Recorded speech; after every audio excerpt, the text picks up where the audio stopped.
امام ابن جوزی نے لکھا ہے کہ رات کو نا گھر کے اندر بیٹھے بیٹھے اچانک رو پڑے حضرت عمر، 62 سال عمر ہے، خلافت کے آخری ایام چل رہے ہیں تو رو پڑے ایسے ہی گھر میں بلا وجہ ہی۔ آپ کی اہلیہ نے، زوجہ نے بیٹے کو اٹھایا، فرمایا پتہ کرو تمہارے باپ کو کیا مسئلہ ہے، کہیں کوئی تکلیف تو نہیں، درد تو نہیں، صاحبزادے آئے؟ ابا جی کیا بات ہے؟ فرمایا اماں کو بلاؤ۔ سب لوگ جمع ہو گئے تو جناب عمر فاروق رضی اللہ تعالیٰ عنہ فرمانے لگے کہ بیٹھو میرے ارد گرد۔ سب بیٹھ گئے تو فرمانے لگے آج جب میں مسجد سے نکلا تھا تو میرے نبی پاک کے سچے صحابہ، سچے رسول کے سچے صحابہ، حضور کے سچے غلام یہ کہہ رہے تھے کہ عمر بڑا ہی اچھا ہے، عدل والا ہے، انصاف والا ہے۔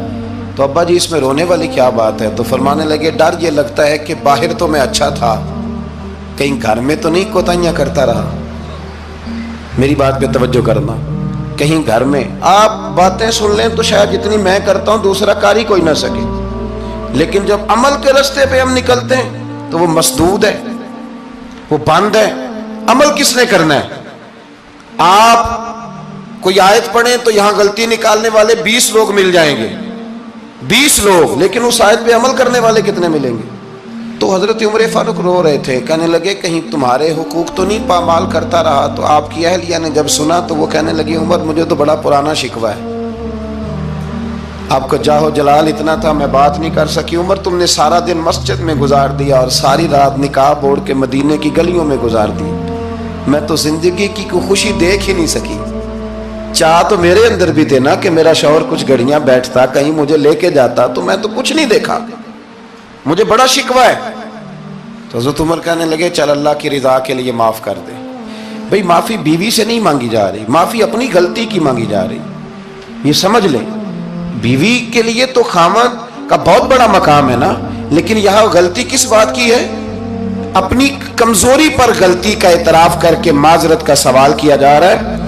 تو حضرت عمر کہنے لگے معاف کر دے، تو اہلیہ کہنے لگی میں نہیں معاف کرتی، میری شرط پوری کریں۔ فرمایا وہ کیا؟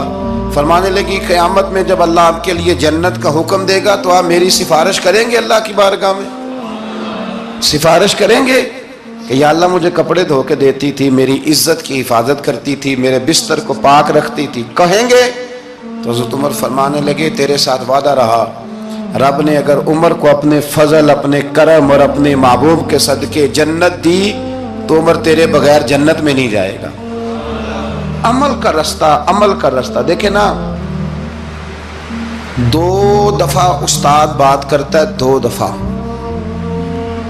اور کوئی زیادہ، ایک تو ہے نا کہ ایم اے اور جناب ایم ایڈ اور ایم فل اور پھر پی ایچ ڈی قسم کا استاد، ایک وہ جو matric P T C teacher ہے نا، وہ 2 دفعہ اسٹوڈنٹ کو کام کہے تو تیسری دفعہ وہ ناراض ہو جاتا ہے، کہتا ہے میں 2 دفعہ کہا ہے۔ بچے کو آپ 2 دفعہ کہتے ہیں اور اگر تیسری دفعہ کہنا پڑے تو غصہ آتا ہے نہیں آتا؟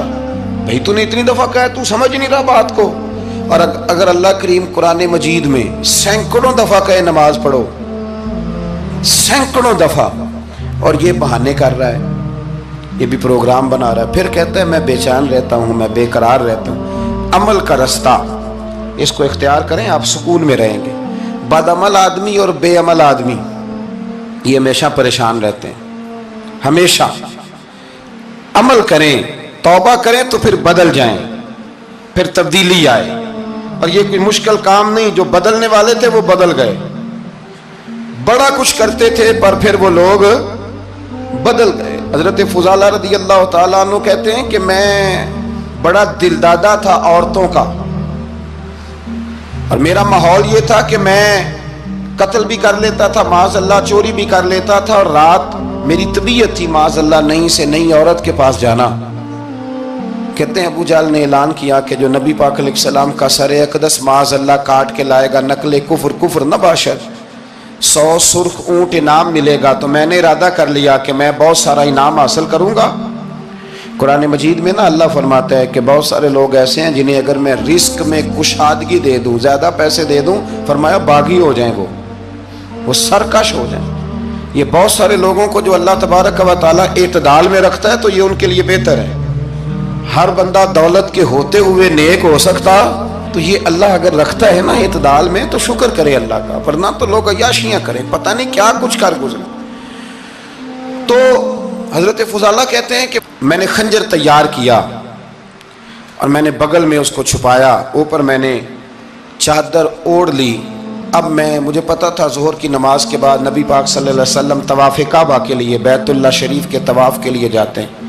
کہتے ہیں میں بھی اس طرف بڑھا، رستے میں نا وہ خاتون جس کے گھر میں نے رات آنا تھا، میں نے دروازے پہ دستک دی، میں نے کہا کہ تیار رہنا، تیار رہنا، آج میں بڑے پیسے لے کے آؤں گا۔ اسے میں نے یہ کہا اور پھر میں چلا گیا بیت اللہ شریف کا طواف کرنے۔ کہتے ہیں اللہ کے محبوب بھی طواف کر رہے تھے تو میں نے بھی طواف شروع کر دیا۔ ارادہ یہ تھا کہ جہاں نبی پاک علیہ السلام میرے قریب سے گزریں گے تو موقع پا کر میں حضور کے جسم اقدس پر خنجر کھونپ دوں گا اور معاذ اللہ شہید کر دوں گا۔ کہتے ہیں حضور ایک دفعہ بھی میرے پاس سے گزرے تو میں ہمت نہ کر سکا، دوسری دفعہ بھی پاس سے گزرے تو میں ہمت نہ کر سکا، تیسری دفعہ بھی گزرے تو میں ہمت، نبی کریم صلی اللہ علیہ وسلم 2-3 دفعہ گزرے تو فرماتے ہیں کہ مجھے موقع نہ ملا، اس لیے کہ حضور فرماتے ہیں اللہ نے روب کے ساتھ میری مدد فرمائی، دشمن پر میرا روب طاری ہو جاتا ہے۔ فرماتے ہیں جب چکر پورے ہو گئے تو محبوب کریم نہ چھٹے چکر پہ فرمانے لگے فضالہ چکر ایک رہ گیا ہے، بے خبر ہو جو غلاموں سے وہ آقا کیا ہے، ایک پھیرا رہ گیا ہے۔ کہتے ہیں طواف مکمل ہو گیا تو محبوب میرے قریب آئے، فرمایا وہ کام کرتے کیوں نہیں جس کے لیے آئے تھے؟ میں نے عرض کی یا رسول اللہ کون سا کام، کیسا کام؟ اندر تو چور تھا نا، بانج فقیروں کسے نہیں ماریا، اے ہوئی چور اندر دا، اندر چور تھا نا۔ کہتے ہیں حضور نے مجھے کندھے سے پکڑ کے ہلایا، فرمایا کرتے کیوں نہیں؟ جب حضور نے ہلایا تو وہ خنجر بھی پیروں میں گرا اور میں بھی رسول اللہ کے پیروں میں گر گیا۔ میں نے کہا حضور مجھے کلمہ پڑھا دیں۔ کہتے ہیں حضور نے پہلے میرے دل پہ دست مبارک پھیرا، پھر میرے نبی نے مجھے کلمہ پڑھا دیا۔ اب نا مرید ہونے والا کہتا ہے کہ جی آہستہ آہستہ میں ٹھیک ہو جاؤں گا۔ اب وہ آہستہ آہستہ کا کیا ترجمہ ہے یہ بالکل سمجھ نہیں آتی۔ بھئی کسی بندے سے 5 لاکھ روپیہ لینا ہے تو اس سے وہ کہتا ہے جی میں آہستہ آہستہ دوں گا، 500 روپیہ دے دیا کروں گا روز کا، تو کہتے ہیں میری رقم خراب ہوتی ہے، پورے دو۔ اور نیکی کی بات جب آتی ہے تو کہتے ہیں حضرت صاحب دین اتنا سخت نہیں ہے، میں آہستہ آہستہ ٹھیک ہو جاؤں گا۔ اب میں مغربی شاب پڑھنی شروع کر دیا میں نے، اب میں تسبیح لے لی ہے، کل میں نے بھی آہستہ آہستہ میں ٹھیک ہو جاؤں۔ یعنی رقم لینی ہو تو وہ آہستہ آہستہ قبول نہیں ہے، لیکن اور مکان کی رجسٹری اگر کرانی ہو تو مالک مکان کہے کہ آہستہ آہستہ کرا لو، کہتے ہیں پیسے پورے دیے، سویرے چل اور بیان دے، یہ کیا بات ہوئی؟ یہاں یہ جو ہمارا ماحول تھا نا کر لیں گے ہو جائے گا، یقین کریں لوگ قبروں میں چلے گئے ہیں پر مسجدوں میں نہیں آئے، ہر کام سے لوگ ریٹائر ہوئے پر گناہوں سے ریٹائر نہیں ہوئے، آخر تک تباہی اتر گئی لیکن لوگ بدلنے کو تیار نہ ہوئے۔ حضرت فضالہ کہتے ہیں ابھی میں نے کلمہ پڑھا، ابھی میں واپس آیا، رستے میں وہ بی بی کھڑی تھی، کہتے ہیں میں وہ شخص تھا کہ عورتیں مرتی تھی میرے اوپر اور کسی کی جرت تھی کہ وہ آئیں بائیں شائیں کرے، لیکن فرماتے ہیں میں بی بی کے پاس سے گزر گیا، پہلے تو اس کا خیال تھا رکے گا، لیکن جب میں رکا نہ تو دروازے پہ آئی، اور جب میں گزر گیا تو اس نے آواز دی، لیکن میں نے سنی انسنی کر دی، جب آگے بڑھا تو میرے پیچھے دوڑی۔ فرماتے ہیں مجھے پکڑ کے کہنے لگی فضالہ تجھے کیا ہوا، تو وہی نہیں جو یہاں سے گیا تھا؟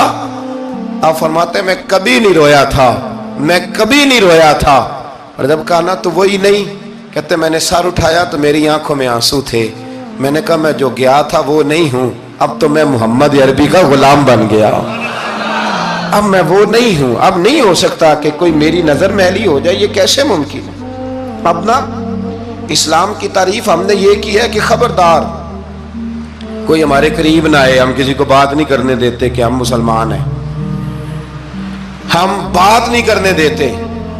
پتہ کیا بات ہے، ایک میری یہ تقریر ہوتی ہے ممبر پہ، اور ایک میرا عمل ہوتا ہے جب میں سفر کرتا ہوں، جب میں گاڑی میں بیٹھتا ہوں، جب میں دوستوں سے ملتا ہوں، جب ان دونوں باتوں میں تضاد آتا ہے نا، تضاد، تو لوگ تقریر کو جذبات نہیں کہتے، ایک فن بن جاتی ہے تقریر۔ آپ کو پتہ ہے نا وائزین نعت خاں کہتے ہیں میں نے محفل لوٹ لی، پھر لوگ شمار کرتے ہیں کتنے لوگوں نے سبحان اللہ کہی، پھر لوگ شمار کرتے ہیں کہ آج 5 بندے روئے بھی تھے جب میں تقریر کر رہا تھا۔ تو پھر یہ فن ہے، یہ جذبات کا اظہار۔ سمجھ لیں بات کو کہ عمل جب آپ نہیں نہ کرتے عمل، تو آپ خود بڑے بے چین رہتے ہیں کہ یار یہ میں کیا کر رہا ہوں، یہ کون سا گورکھ دھندا ہے کہ میرا عمل صفر ہوتا جا رہا ہے۔ ہمارے ایک استاد تھے تو وہ فرمایا کرتے تھے کہ اگر پڑھے لکھے آدمی کو تم بے عمل دیکھو تو اس سے دور ہٹ جایا کرو، ورنہ تمہیں بھی بے عمل کر دے گا۔ میں نے ان سے عرض کی، میں نے کہا حضور یہ کیا ہے؟ تو فرمانے لگے اپنے حضرت صاحب سے پوچھنا، وضاحت کریں گے۔ میں نے حضرت صاحب سے کہا جی عجیب بات کر دی ہے، علم والے بندے کے پاس بیٹھ کے تو علم آتا ہے۔ تو وہ فرما رہے تھے کہ علم والے بندے کے پاس اگر وہ بے عمل ہو تو بالکل نہ بیٹھنا۔ تو حضرت صاحب فرمانے لگے انہوں نے صحیح کہا ہے۔ اب بات بہت بڑی ہے، پتہ نہیں آپ کی سمجھ میں آتی ہے نہیں آتی، بہرحال کر دیتا ہوں۔ پڑھا لکھا بندہ اگر بے عمل ہو تو اس کے پاس، تو میں نے کہا حضور کیوں؟ فرمانے لگے اس لیے کہ وہ اپنی بے عملی پر بھی دلائل دے گا۔